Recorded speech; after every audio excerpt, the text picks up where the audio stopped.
We'll guide you through how to loop a video in CapCut PC. If you find this useful, then consider subscribing and liking the video. Here we are in CapCut PC. A loop video can be a really cool effect. We're going to guide you through how this can be done. And in the clip you want to do this with, I've got this here. Going to adjust the part you want to do this with, you need to go and hold Alt on your keyboard, click, hold, and then drag on the clip, and you want to go and overlay it by around a second or two. As you can see we now have, you can go and play that back there. Place the playback cursor at the start of the overlay clip, go to the top right into Video Basic and find Blend, click on it to expand it.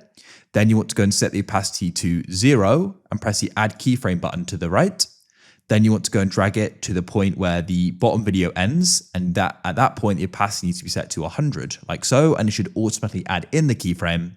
You can then come to the start of the clip at the bottom here, like so, press Ctrl B or press the split button. Then you can click, hold, and drag this and overlay it over the other one. You want to make sure it ends when the other one ends.